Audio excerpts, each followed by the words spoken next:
Hello students, I hope you all are fine and safe. In the previous videos we started up with the fourth lesson in history, that was India in the 18th century, and we did part A and part B of the lesson. In today's video we'll complete the remaining portion of the lesson, but before starting let's have a quick recap of what we have already studied. So let's begin. We studied about the various causes which led to the decline of the Mughal Empire. They were weak successes, rivalry among the nobles, crisis in Jagirdari and Mansabdari system, invasions of Nader Shah and Ahmad Shah Abdali, wars of succession, Aurangzeb's policies, and weak military administration. After the death of Aurangzeb, the later Mughal rulers were so weak that they could not hold the provinces of the empire together. These provinces were under the governors who were mostly engaged in wars, and gradually they took advantage of the situation of misrule and misgovernance by the central authority and declared independence. And hence, some of the independent kingdoms rose up, like Awadh, Bengal, Hyderabad, and Rohilkhand. Now, the first independent state was Bengal. It was one of the richest provinces of the Mughal Empire. It became independent in the 18th century, and Murshid Quli Khan became its governor. The next independent state was Awadh. It came under the rule of Sadat Khan, who was appointed as the governor. The next state which became independent was Hyderabad, and Chenklej Khan became its governor. He was given the title of Nizamul Mulk. Now the next state was Rohilkhand. Now the Rohilas were an Afghan tribes. They were settled in the Muradabad and the Bareilly region of Uttar Pradesh. Now taking advantage of the confusion caused by Nader Shah's invasion, their leader Ali Muhammad Khan established his control over Rohilkhand. They fought many battles with Delhi, Awadh, and the Jats and the Marathas. So this was the recap portion. Now we'll study the remaining portion of the lesson. So let's begin. Now in today's video, we'll study about the various sects and communities which were opposing the wrongdoings of the Mughal Empire. They were the Sikh, the Jats, the Rajputs, and the Marathas. So we'll study about them one by one. So we'll start up with the Sikhs. The Sikhs were transformed into a warrior sect after the execution of Guru Tegh Bahadur by Aurangzeb. Guru Tegh Bahadur was the ninth Guru, and he made a supreme sacrifice to protect the Hindus. He faced execution instead of converting and became a martyr. In the next picture, you can see the execution of Guru Tegh Bahadur. Now, after Guru Tegh Bahadur, Guru Gobind Singh organized the Sikh community. And here in the picture, you can see Guru Gobind Singh. And he organized the Sikh into a military brotherhood called the Khalsa. And the main teachings and the functions of which were to oppose the wrongdoings of the Mughals. Now, Guru Gobind Singh was succeeded by Banda Bahadur in 1708. He resisted the Mughals for 8 long years but was captured and killed in 1716. Now, after him, Maharaja Ranjit Singh united the 12 mistals or groups led by Sikh chiefs. He brought the whole area under the west of River Satluj under his control and established the Sikh kingdom in Punjab. He signed the Treaty of Amritsar in 1809 with Lord Minto, which confirmed his conquest and sovereignty over the territory west of Satluj. This treaty is also called the Treaty of Perpetual Friendship. It was only after his death in 1839 that English gained control over the Punjab. Now, the next community was of the Jats. The Jats were an agricultural community who lived around Delhi, Agra, and Mathura. They united themselves and organized a revolt against the oppressive policies of Aurangzeb. Under the leadership of Churaman and his nephew Badan Singh, the Jats declared their independence. Now, here in the picture, you can see Churaman, and Badan Singh.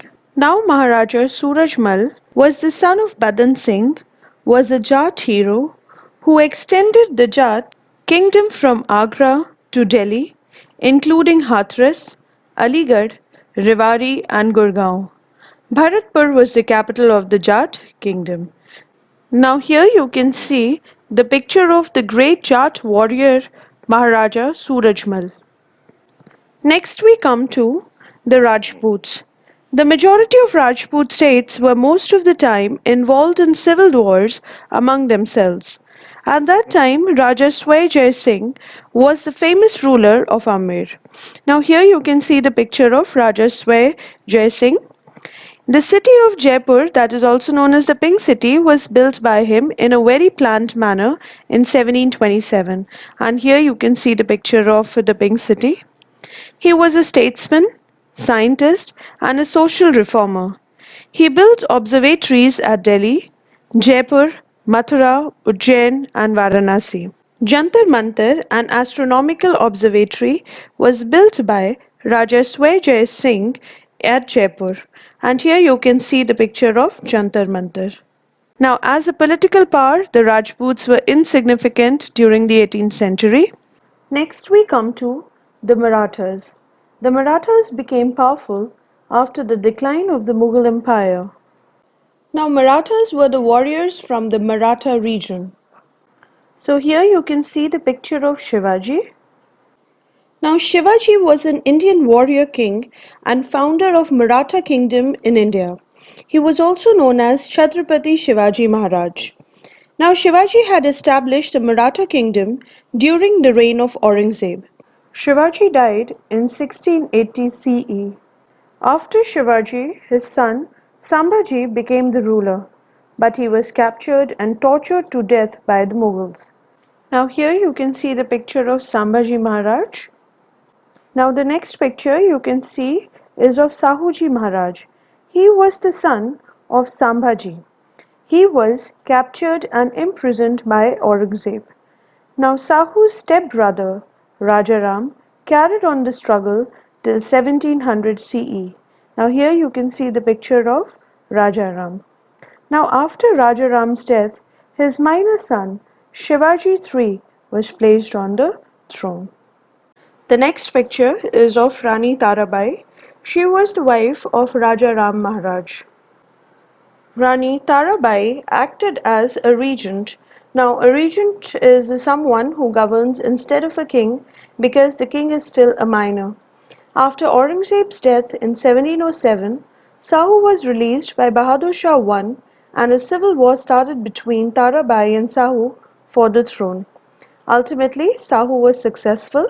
Now, in the civil war, he was helped by Balaji Vishwanath, whom Sahu appointed as his Peshwa, that is the Prime Minister, in 1713 CE, and hence the Peshwas became the real head of the Maratha Empire.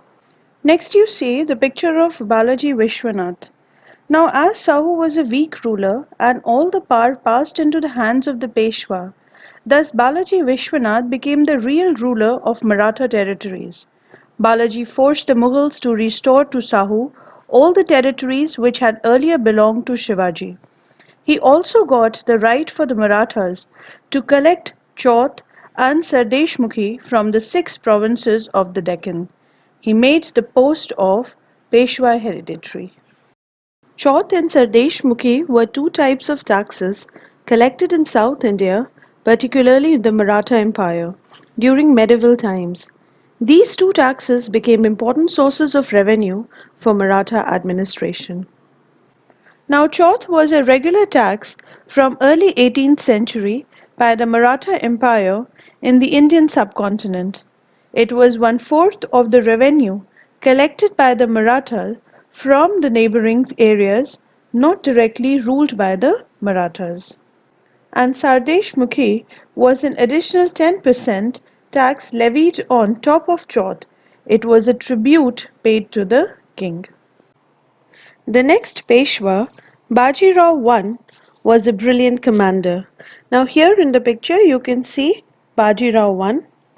He realized that Mughals had become very weak, so he extended the Maratha Empire. Under him, the Marathas conquered Malwa, southern Gujarat, and parts of Bundelkhand in the north. In the south, the Nizam of Hyderabad was defeated and forced to give the right to collect Chaudh and Sardeshmukhi of some Deccan provinces. He also captured Salicet and Bessin from the Portuguese. Now here in the picture, you can locate Salicet, which is given on the map of India. Now Salicet is an island in the state of Maharashtra on India's west coast. Now in the next picture, you can locate on the map of India Bessin, and it is a city in the Maharashtra state. Now the next picture is of Balaji Bajirao, who was Bajirao's son. He shifted his capital from Satara to Pune. The Maratha Empire reached its peak during his reign. The conquest of Punjab and their influence in Delhi brought the Marathas in direct conflict with the Afghan general Ahmad Shah Abdali. A fierce battle was fought at Panipat, which was known as the Third Battle of Panipat in 1761. The Marathas were given a crushing defeat, and the defeat put an end to the Maratha dream of establishing an all India empire. Their defeat gave the English East India Company the chance to consolidate their power in India. Four Peshwas followed Balaji Bajirao, but their power had been divided into many groups. The five Maratha political groups which emerged were the Peshwas at Pune, the Gaikwads at Baroda, the Bhosles at Nagpur, the Holkars at Indore, and the Scindias at Gwalior. Now here on the map of India, you can locate Pune, then Baroda. Now Baroda is the new name. Previously it was known as Vadodara, then Nagpur, Indore, and Gwalior. Now an alliance was formed in the 18th century comprising the Scindias, the Bhosles, the Gaikwads, and the Holkars, and this came to be known as the Maratha Confederacy. Balaji Vishwanath divided the Maratha Confederacy into five parts, each under a Sardar. The Sardar was appointed to collect revenue on behalf of the Peshwa. These Sardars were constantly at war with each other for supremacy, and hence the Maratha Empire soon lost its unity. The guerrilla warfare helps the Marathas to win wars was ineffective in the plains of North India.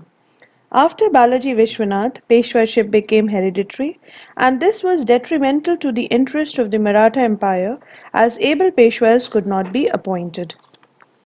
Meanwhile, Hyder Ali became the ruler of Mysore in 1761. Hyder Ali started his career as an ordinary soldier in the Mysore army and won many battles against the Marathas, the Nizams of Hyderabad.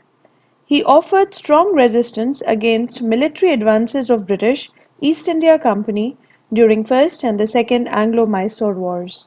Hyder Ali was succeeded by his son Tipu Sultan in 1782. Tipu ruled Mysore for 17 years. He was an efficient ruler and brave general. He had to fight against the combined strength of Nizam of Hyderabad, the Marathas, and the English. He died in 1799 while defending his capital, Seringamapatnam, in final Anglo-Mysore War. Tipu Sultan is known as the Tiger of Mysore. Once when encountered with a tiger, Tipu Sultan tried to kill him, but his gun did not work and his dagger fell on the ground, and the tiger jumped on him. So he picked up his dagger and killed the tiger, and hence he earned the name of Tiger of Mysore. He was a wise ruler and was deeply influenced by the ideas of French Revolution. He introduced modern weapons in his army and tried to build a modern navy. He organized his army along European lines. He also tried to introduce modern industries in India. With this, we come to an end of our fourth lesson, India in the 18th century. I hope you all have understood it well. I'll be sending you the question and answers to be done in the notebook and exercises to be done in the textbook. Till then, stay safe, stay healthy, and have a good day. Thank you.